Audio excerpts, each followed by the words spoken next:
Mhm. Okay, session 11, Raft. Um,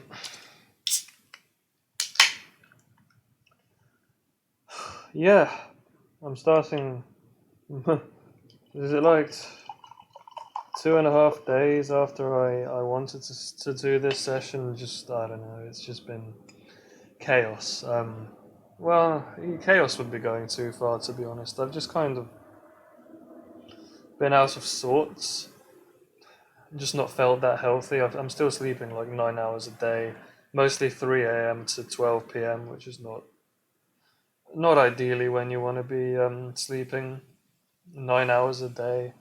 I know streamers tend to do that kind of stuff, but it's not good. It's not good, I tell you. Your sleep isn't as good. I believe that if it is that late at night.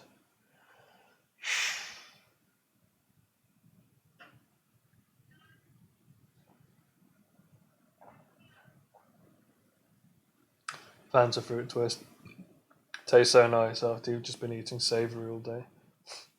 Ridiculous sugar hit. Um, yeah, I guess I don't know. My planning has just been a bit dodgy. It's been like, okay, I want to try to repair my iPhone, the one I broke at the beginning of March. Got in a repair kit, tried the repair. Repair was fine, but it doesn't. Nothing works. It's not turning on. That kind of stuff. I spent some time doing that yesterday. Spent some time watching world records um, in Wind Waker HD. Actually, I think literally right now you could tune in to either of the two runners that I've been watching. You could tune in right now and just see them take shots at the world record for Wind Waker HD any percent. Best speed run I've ever seen. You should check it out. By which I mean the actual route. It's probably the most interesting speed run I've ever seen. Um, so yeah, you can find them quite easily just by I guess looking up Wind Waker HD. It's Ian Miles and Linkus. But I'm not watching that. Instead, I am doing distributed systems because I need to get on with that. Well, wanna push ahead with that right now. Um, I don't know. Tried to recover my composure slightly. So I had those three streams. They were all a bit dopey and tired, but I mean the weather was ridiculous. It was like 31. What I think. Did I avoid the day that was 32 degrees? I think I might have done, but like, um, right now it's a lot cooler. It's like 20 something outside. 17. Well, yeah, okay, it's the evening, but like even the daytime's been only about 25, 24 degrees. 19. Yeah. Much better, much easier. I still have the fan on because this laptop's fan is broken now. I think it still kind of works, but I don't wanna try it out to be honest. Let me just set the microphone position. The camera's a bit laggier than before.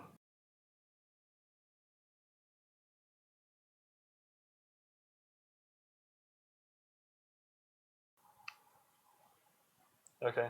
Microphone's looking Gucci. Whatever that means, that's just some word I picked up from somewhere. I don't even know. I haven't yet checked where it comes from. Yeah, this another reason, the lighting is just this camera doesn't seem to deal well with this lighting. The lighting's sort of behind the camera over here, but just evening lighting in general is low light for the camera, and it's been struggling slightly.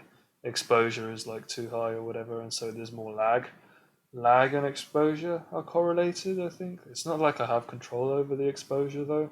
It's just automatic, so it's just auto lag. It's just the solution stream during the daytime. That's what I want to be doing in the future for that reason. Even though I feel slightly more at peace at this time of the day. Um, Another thing, a few of my videos have been clipping for audio. I don't know if I mentioned that. I just turned the audio down slightly. Hopefully that problem will go away. Clipping is not nice. It's kind of ridiculous, in this day and age, audio recordings still have clipping in them. It's just sad. People are just like, yeah, I want to make this as loud and as impactful as possible, and so we have clipping. The clipping, basically, what that is when the sound wave goes beyond the limits for what can be recorded, then it just gets flattened and it sounds like static. The peaks just get flattened, and you end up hearing shh in the corner of your ear. Sometimes people manage to somehow move all the clipping onto one channel, like left or right. I find that a bit strange, but I'm certainly used to that from listening to remasters of old recordings from the 60s. It's a bit ridiculous, isn't it?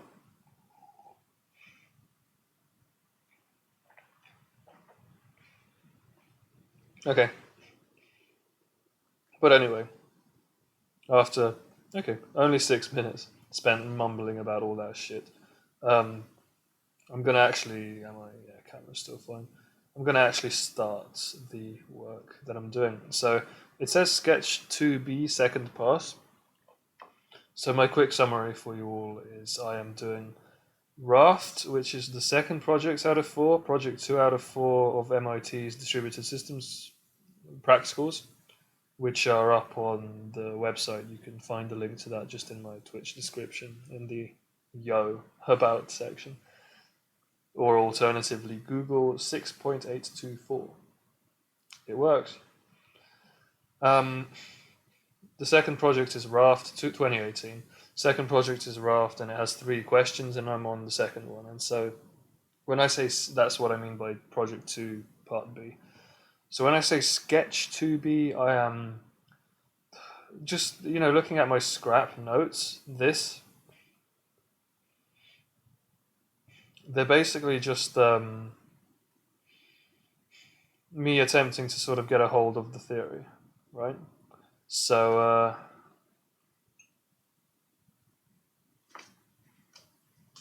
never mind. Slightly scared of moths and noises, scary noises in the dark. So this document and that kind of stuff is just me. I'm trying to get the pixel perfect drag here. Can I get it? First try. No way. Yeah, so I've just been kind of sketching out what I intend to do for part 2B in these text documents, basically. Just the approach I'm using here is the same one that I used for pure maths proofs back in the day. So the idea is that I pass over the theory. It's like some impregnable, complicated ass theory. So Raft is a trip, as someone in chat described it the other day. It's a trip. It's just ridiculously confusing. And so, how to break down something that is just so chaotic and complicated? Make like the defragmenter and just pass over it many times. So, the first pass I've done, I did that in the last session, and this is what I've ended up with. It's just a bunch of crap. And so, consolidating the information, that's what I'm going to be about today. And basically, it's just a case of going over it multiple times until you can kind of make sense of it. So first pass is done now. Second pass is hopefully going to make it a bit clearer, and hopefully I'm not going to need more than 3 passes. Some of the proofs I did, there's one I remember in linear analysis, the third year undergraduate Introduction to Functional Analysis course. You might know if you know a bit of maths about pure maths. Functional analysis is one of the important topics. And the introductory course, some of the theorems were pretty hard in that one. Some hardcore functional analysis theorems. Stone-Weierstrass theorem. Proof, folding laundry, that's how I always used to think of it, although I'm not going to start talking about that. But it kind of reminded me of folding laundry, because it was kind of to get something within a small amount of error of a function, you first fold down all these like functions and then you fold them up. It's like you're folding laundry. I don't know if that makes sense to anyone, but it doesn't make sense to me anymore. This was years ago, fam. Years and years ago, fam. But yeah, basically that proof, the reason I brought it up, it took me 5 passes, just like I'm doing here. This is my second pass now. 5 passes it took me to get a hold of how Stone-Weierstrass works, and because I did it 5 times, I understood it so well that even though it was hard, and it was hard to get it to keep it all in my head for exams, I think it was the only hard proof I didn't end up doing for exams, learning for exams. Just the fact that I'd done 5 passes meant that I could easily rediscover the proof within about half an hour to an hour, which is less than you have in an exam, so it was useless as far as exams were concerned. But for actually, doing maths and being able to recall stuff, I would have, been able to come up with the whole proof in about half an hour to an hour, which is what I did once just to test it out, and that's as a result of passing over it 5 times. And so that's not to ramble too much longer, but that's what I'm going to be doing with Raft, part 2B.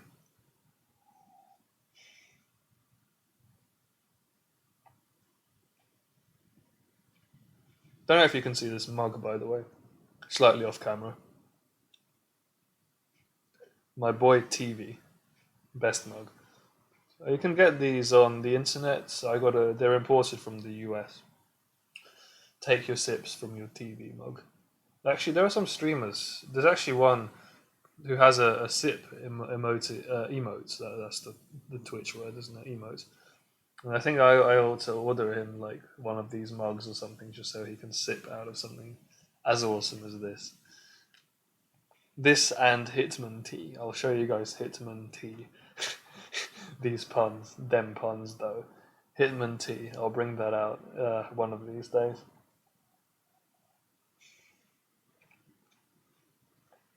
But yeah, my boy TV evolves into 8 different kinds of tea, like jasmine and Earl Grey and oolong and chai and peppermint herbal.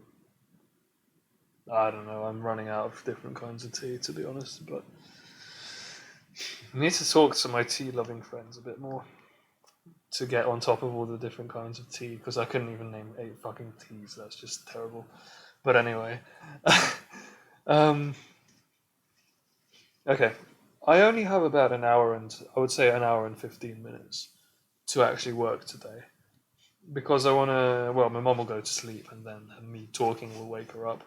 But also,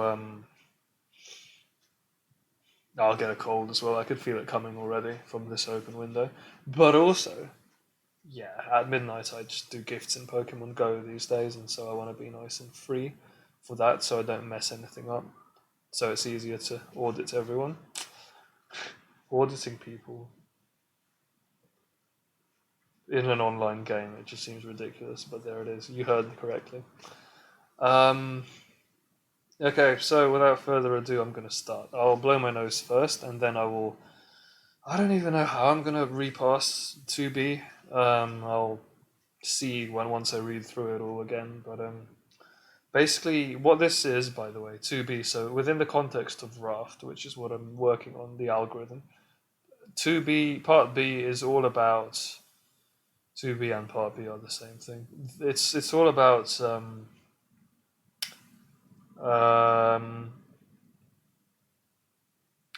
it's all about. Sorry, I just sometimes worry that I'm not streaming. I still can't get over that worry because I'm doing single monitor streaming. It's just scary. Single monitor streaming would not recommend. Just get another monitor so you can always see the window that tells you that your stream is actually working. But anyway, cool. Yep, all good. Microphone, camera. So, 2B is all about the data cycle. I'm not sure data is a cycle.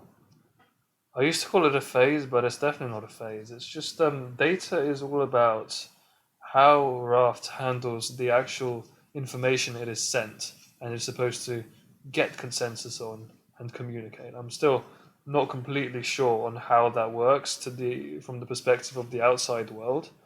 So I don't know why Raft is useful, what context it's used in. This is all to come. Something to read about, perhaps, actually. But it'll be explained in Project 3, and that's why I'm not that fussed. I don't understand it yet. This is only Project 2. But yeah, data is, it's all, from the perspective of Raft internals, Raft receives some data, and it has to, whatever is the leader, it's just a bunch of identical servers or peers that run Raft. Whichever one of those is in the phase of it being a leader. It's supposed to receive the data, it's supposed to propagate it to all the others, all the other available Raft peers, followers. Then it's supposed to commit once at least half of the followers have that data. And then the followers are supposed to know it's committed, and once it's committed, it's supposed to be, quote, applied to the state machine, which is like sent off to the final destination, the final copy of the log that everyone agrees on. It's a bit uncertain what that means, but from the perspective of Raft internals, I feel like we're vaguely clear. Not entirely clear, but when it comes to the implementation, I'll clarify the details on the edges. So the externals, the interfaces with the service that uses Raft, the client. I still have that misconception that the client and the service are different things, but I think they might actually be the same thing.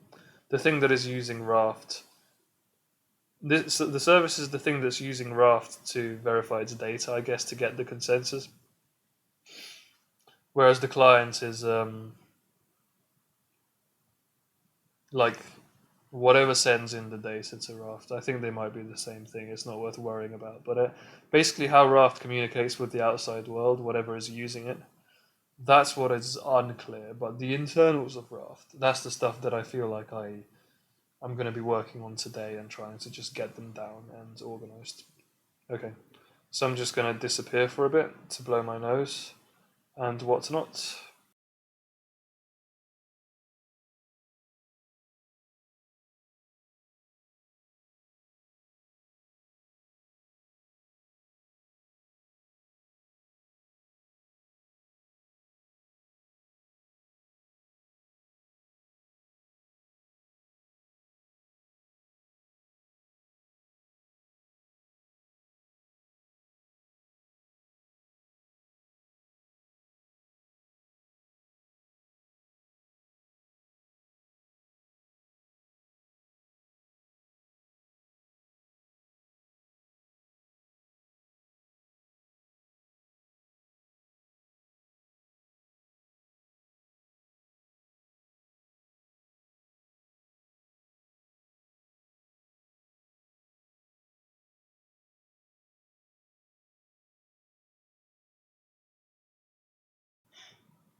Yep.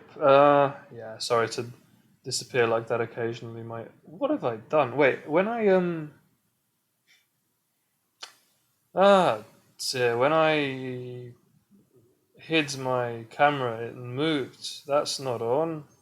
What? Did it move? Yes, it did. Hello? Stupid camera. What is going on? I've messed up my scene. Wow. Is it actually messed up? I'm gonna need to I'm gonna quickly need to load Visual Studio Code just to check that I have the camera in the correct position. I have a mnemonic as a way of checking here that I can just move. Basically, I scroll to the bottom, and this orange file here should be just above the camera. So I'm just gonna. Sorry if this is a bit jumpy.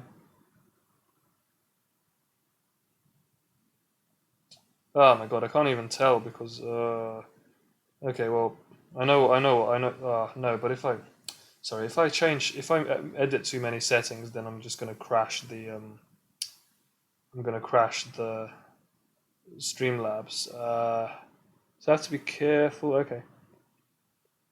So here the mouse is just peeking above the box. If I now Alt Tab, the mouse is just peeking above on the first file that should be visible. This file shouldn't exist, but basically, yeah. So it should just be peeking makefile. And it is. Okay, so height-wise, the camera is in the right place. lengthwise it is also just supposed to cover Cortana box, so that's fine. But the actual camera position is just completely off now. I'm just on the left for some reason. I don't know. How do I fix that? Hmm. I'm gonna have to literally fix that. For now, I think if I just move you to the side, so the camera's now pointing slightly to the side, but it's basically functional. Uh, Unless I've just messed everything up and wait a second. Oh, the camera's supposed. Sorry, the mouse is supposed to be. No, I mean that is in the right position. That's. I think okay. Sorry for that. Sorry for that bout of confusion there. But I think basically what I'm saying is I think my camera is now in the same place it was where I left it before I went to like sneeze off camera. Um, I think it's in exactly the same position. I bloody hope so. But the actual camera I have to tilt to the side now because I messed up the position somehow. But mate, mate, okay.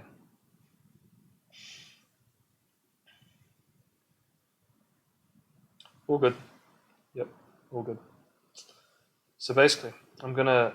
Well, I don't actually need Visual Studio Code yet. I'm gonna just minimize it. But yeah, I'm now ready to go with the work that the work that I've been doing with the re-summarizing. So I'm just gonna start that in a sec. Drink a few more shots of Fanta fruit twist. What's that? Red liquid. Sip.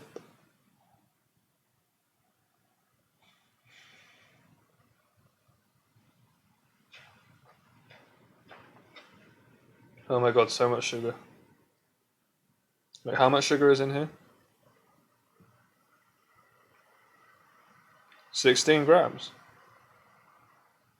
Oh, I thought it would have been more like 50 grams.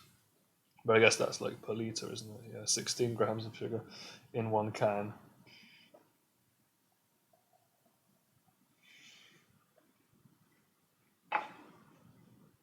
Okay, boy. Let's try to actually figure out. Oh god, I'm scared. I don't understand any of this shit. Data phase in Raft. I should say part A, to contrast with the data phase, was like the leadership election, how elections work, how things become leader, candidate, follower, and also heartbeats that the leader sends so that everything knows it exists. Both of those are basically done, subject to minor compatibility fixes I'll have to make in the future. But also, my throat. But also, like, what was I going to say about those? Not much. They are done, and this is data, which is the rest of Raft. So um, that is why it's part B and part A is what I've already done. So okay, well, let's try to just get a grip on what all this stuff is. I'm just gonna read through my notes in order. The first thing I'm gonna do. Well, my throat is just ruined with like phlegm and whatever. I don't want to disappear again to sort it out. Um, what's the best way of dealing with that? I honestly don't know. Do I chance a quick trip to the toilet, maybe, or nah? Do you know what? I'm just gonna try to blow my nose again. Fuck it. Needs must.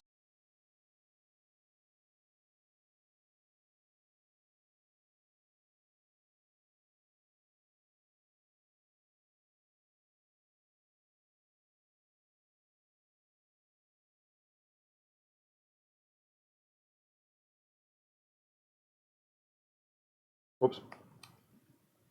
Okay, I feel slightly better now. Only slightly, really. Oh, lads. Okay, so yes.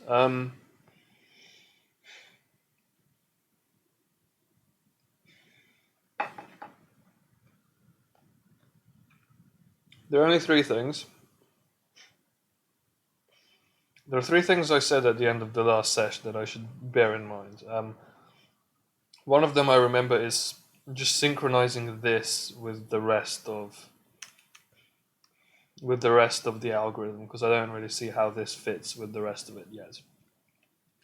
This is a discussion on how things determine whose log is newer and older. The log up-to-dateness order relation. And this is a summary of how that works. I think this is clear enough that I can ignore the rest of this text, but I want to leave it here because getting back to it in case I need it again is difficult. And it's in a weird place in the academic paper. It's not in my usual resources, basically. So I'm happy to leave that up there for now, but just the summary is, what we care about. This is my idea of how data flows, but I also need to distinguish between the flow of data and the static kind of loops that process data concurrently and independently.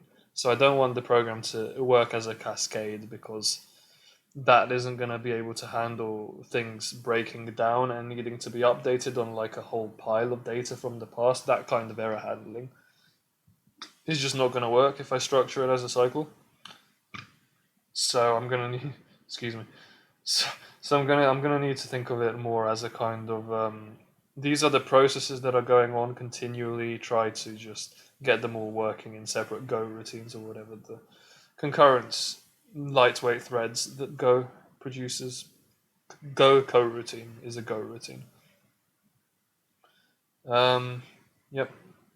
I really need to stop compulsively checking Streamlabs. I swear down. I was kind of okay at it before, but nothing's ever gone wrong so far, so I guess I should take some confidence in that. Well, other than my camera moving just now, but that's relatively minor. So, yeah, the state variables, what we think those are, append entry, sender, receiver. Oh, God. It's basically, the part of the difficulty is going to be what gets implemented where. How do I get a hold of that? I would say this is a completely separate other thing that I need to get organized. The first thing I'm going to do when I get to actually implementing is obviously just make a copy of all these variables. Put all the variables where they're supposed to be. But after that, yeah, it's just a case of going through all these different things and making sure that they're happening in the right place. Where should things be happening?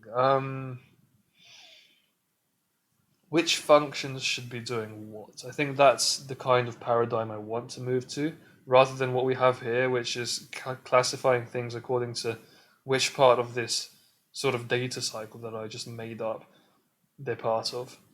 The data cycle is really not the right way of thinking about things, I don't think, even though it was kind of useful as a way of figuring out, getting the preliminary intuition on what happens to data. This doesn't really gel well with error handling in the case that one of the peers breaks down and then has to catch up and get from the leader, pull up a lot of data from the past, rather than just the latest bit of data getting pushed through the cycle, if you see what I mean. The distinction between the two there is worthy of note. See, this is what I mean. I'm now on the right of my camera, but in Streamlabs that's now in the middle because I messed something up. Soz. I don't know what I did, but anyway, it's sort of okay now. So yeah, let's get on top of all that stuff. So the different places where things happen, basically. Well, one of them is request votes. But request vote is to do with the elections and voting, which is something that is just going to require minor changes once I've organized all the state variables for the data phase. It's a minor thing that's mostly separate to everything else, so I'm just going to leave it in a separate section. I can just type it here, to be honest. Just update request vote with data stuff. I don't even have to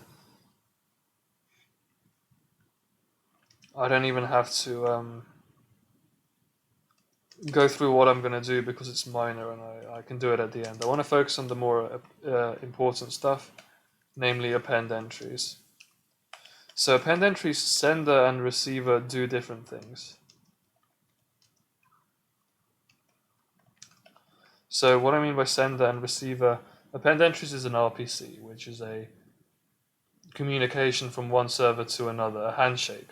Server A sends RPC to server B replies with a response, which is handled by server A. And the routine that runs the send on server A hangs, waits until it gets a response, and then handles it. Whereas server B, so the server A routine gets called somewhere in the code, and that sends the RPC. The receiver gets called by server B automatically when the RPC drops, and handles it and then sends it back. So that's the intuition on what an append entries is. What an RPC is, and the distinction between the sender and receiver functions, which is who does what. And append entries is how data is conveyed. We have some information here on how append entries is structured. It contains previous log index and previous log term, which is the sender's information on its own, and the last entry in its log. Everything maintains a log. The logs are the lists of all the data. That's hopefully in the correct order. And log is what everything is trying to get consensus on, the order of stuff, of data, coming in from the client and getting applied to the service. Whether or not clients equal service is a question for another day. But anyway, when it comes to the logs, that's what the logs are. The logs contain the actual data, and everything wants to get, basically, all the peers are trying to get agreement and have identical logs. That's the kind of basic idea of what's going on. And append entries is how the leader sends data to everyone else, and everything synchronizes data only with the leader. The leader is at any one time a specially nominated server. There can be multiple leaders, but then one of them isn't not progressing because it is leading a minority. It's in contact with the minority, and when it gets in contact with the actual leader again, because that's the result of the network breaking, once it contacts the actual leader, it loses its leadership because of election terms, which get incremented every time there's a vote, and those are synchronized on every RPC, and that's something that part 2A covered. So that's something that I'm not going to dwell on. But yeah, so the sender of append entries, which is the leader, or whatever thinks it's the leader, is sending over the previous entry in its log, the index, which is the position in the log, and the term, which is, every log entry has a term when it was added to the log, or maybe even committed to the log. It says it here. Term when received by leader. Okay, so when the leader receives an entry. Throat is really bad, sorry. When the leader receives an entry, a log entry, which is a command, is what it's called, because it's supposed to. The log is technically the data type is like a command, so it's lists of commands that are getting sent through Raft. But basically,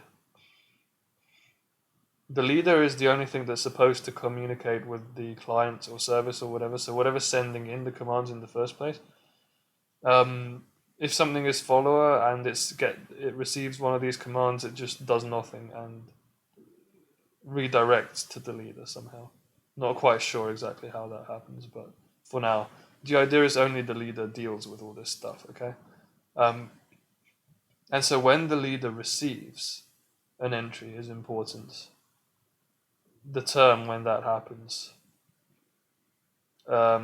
It's not necessarily guaranteed to be accurate in case it gets split from the rest of the network, becomes a minority leader, and then has a lower term, and then it receives a piece of data, then the actual leader is going to have a higher term. So this is just some intuition to bear in mind for when we try to work out how the logs get synchronized.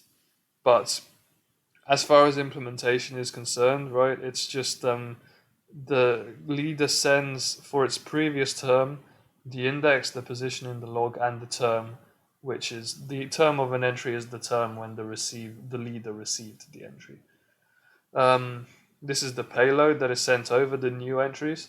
So the log is going to be whatever this log entry is, the previous log entry, followed by all these all the entries that were just sent over in the payload. Well, not necessarily. The payload could be like some old entries, I guess, if it's sending to a follower that only just got resynchronized. I don't know. Yeah, the sender has a commit index, which is in the state variables. What the sender, who thinks it's the leader, think is the highest committed entry. So don't forget, every entry is vaguely going through a process of gets added to log, written to log. Written to log, then committed to log. Commit is supposed to mean everyone agrees on what that should be, so it's committed. And applies, which is everything that's been committed keeps getting sent out to the service, which is a separate piece of the thing, which is, I think, here.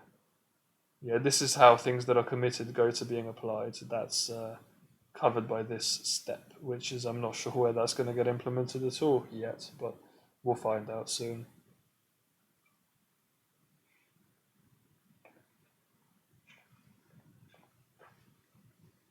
This is dense verbose material, so I'm bound to be losing a few people just speaking so fast, but I barely understand any of it, to be honest, at this stage, the data stuff. And because there's so much of it, I'm having to speak through a lot of it just in order to get a grip on it. So a lot of what I'm saying is going to be a bit rambly and nonsensical and not true even. But eventually we'll get some clarity, be able to explain things properly, and be in a stage where we can begin to implement stuff. Definitely wouldn't want to implement now because I have no idea what's going on. But there it is. I've already implemented part 2A, so I did manage to understand something. It's just 2B is pretty difficult. I think harder than 2A. Well, we'll see how it goes. Yep. So basically, okay, those are the append entries variables. Success is all about whether or not the thing that received had an entry that matches the leader's previous index and term. Because if it doesn't, so the sender does something where it sort of decrements some variable and then tries to send a bit more of the log, going backwards in time. So just because the receiver is replying with a success equals false, which is supposed to mean it's not good that you're sending me this data because I need some of the older data, so I can't commit the current data yet because there's a hole in my log basically. And that's something that can be figured out using prevlog index and prevlog term. To try to figure out what the preceding entry should be. That's kind of my vague understanding of how this works. We'll get some clarity soon, I'm sure. But yeah, that's the append entry sender and receiver. More or less, which bits of data? Let me just copy and paste.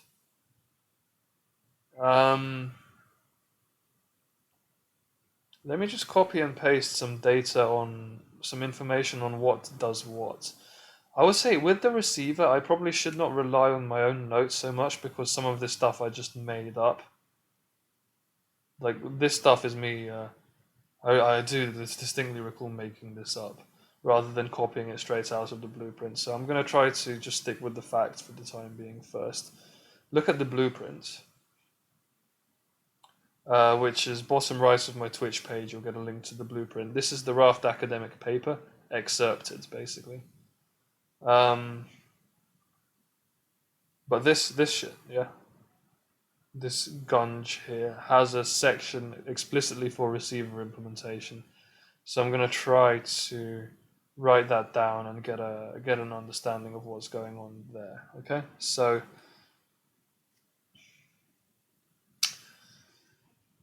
Ah, dear.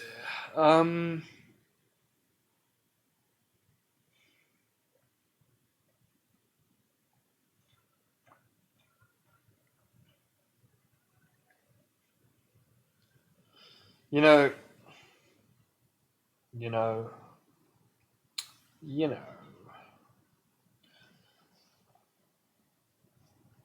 The leader, sorry, yeah, the thing that's replying to an append entry is RPC. Sorry, my eyes are slightly closing for some reason. Some sort of tearing up.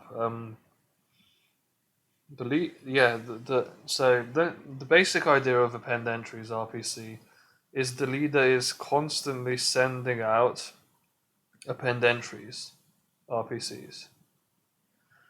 Some of these have data in them. It's not. It's gonna. For the time being, let's make the simplifying assumption, the contextual assumption, that we do not care what data is being sent by the leader via append entries. Let's just figure out how to handle the arbitrary data case of what is coming in via append entries and what the receiver should do in every situation, depending on what the sender sends it, namely these 6 variables that we have to process. Because what the leader sends itself is handled by basically this section here.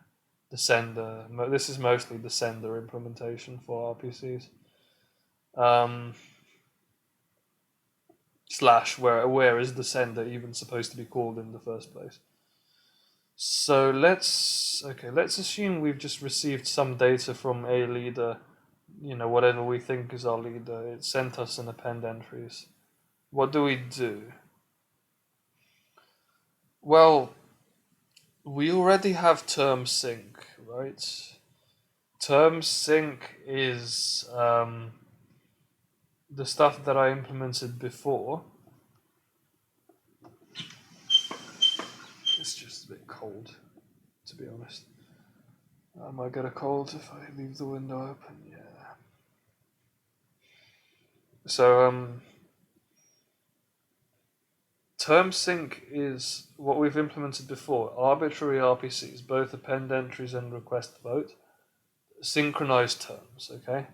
And that is in order to figure out who should be the leader, who should be allowed to send data, call votes, and all this kind of bollocks. And that is covered here in my explanation of the code that we've done so far. Raft code so far. This is all up on GitHub, bottom right of my Twitch page. You can browse the repository, the scrap folder. But here, how does term sync work? This is it. So every time an RPC is either received by the receiver or the response is received by the sender. In both cases, we run term sync, which is a 2-step process. We have the domination relation, which compares the term of the sender and receiver. This is the initial term before the RPC is initiated. So what gets sent by the sender, and then the receiver sends back whatever its term was before it started dealing with the RPC. So it's basically the sender and the receiver's term before they start their RPC communication. Not immediately before, but like technically speaking, it's before the sender sends and before the receiver replies to the sender or even looks at what the sender sent. So it's the initial, what it begins at in both cases. Because obviously it is possible for a term to change on the receiver end before the receiver receives the RPC after the sender sent it. So I don't want to say it's before the RPC happens. Technicality is just about the kind of most obvious implementation being the one that has been implemented. So those are the 2 terms, the sender term and the receiver term, or if you prefer, my term and the other term. And we have a domination reaction between 2 servers, namely in this case the sender and receiver, where dominates means my term is greater than or equal to the thing that I'm dominating. So A dominates B means A's term is greater than or equal to B. Strictly is just strict inequality. And And so with that in mind, we're using the word dominates in that sense, and then we're looking at what term sync is. Well, I update my own term when I am strictly dominated by the other person, and that's whether or not I'm sender or receiver. Either way, whoever has a strictly out-of-date term updates their own term and becomes follower. Election reset is slightly different. The receiver can call an election reset if the sender dominates it. So don't forget, the receiver, if the sender strictly dominates the receiver turns into a follower and updates its own term. But if the sender weakly, so not strictly, dominates the receiver, then it also sends an election reset message, which is telling it to, even if it was already a follower, to reset the election timeout and call an election after another timeout. And that is done, it's something I explained at length in previous sessions. Particularly take a look at my 9.1 VOD for Raft. It has in the description of the VOD, the Twitch video on demand, you can find that below on my Twitch page. In the description, I pointed out a point where I started discussing subtle design decisions, and this is basically what I was discussing. So without going into detail of any kind, now that's where you can find some information on that. It was one of my favorite bits of stream, I think, so that's why I've kind of singled it out. Oof. But yeah, the basic idea is if I'm receiving from a sender that is dominating me, I should give it a chance to do its thing. Because sender dominates receiver means the sender should be listened to. And if it sends an RPC, that means it should be respected and the RPC should be adhered to. And that's why an election reset. Election reset means I am submitting. I'm making sure I'm still a follower. And senders don't do that. Because it is receivers that should be giving senders a chance, because senders are the proactive servers. And if they dominate in term, that means they should be allowed to lead, whether or not they are candidate or leader. They are leading a vote, or they are leading data, respectively. Those are the only situations where the other person should be resetting election and giving them a chance. So okay, that's something that already is implemented. I should ignore this line because it's wrong and irrelevant, so I'll deal with that later. But basically, that term sync paradigm is a part of how append entries already works. So we're starting with that, and that might need to be changed later on if I did something wrong. But we are basically starting with that and adding more sort of different ways of thinking about stuff, doing stuff. Well, just adding the rest of the rest of the data stuff. Sorry, that stutter, the stammer. Yeah. We're just adding the rest of the data stuff to the RPC term sync, which is already in the RPC, just as a kind of something I've implemented already. That captures a few generic ideas of how the servers should be communicating to each other, with each other. So beyond that, we're looking at the append entries receiver, as I said, because how that works is detailed here.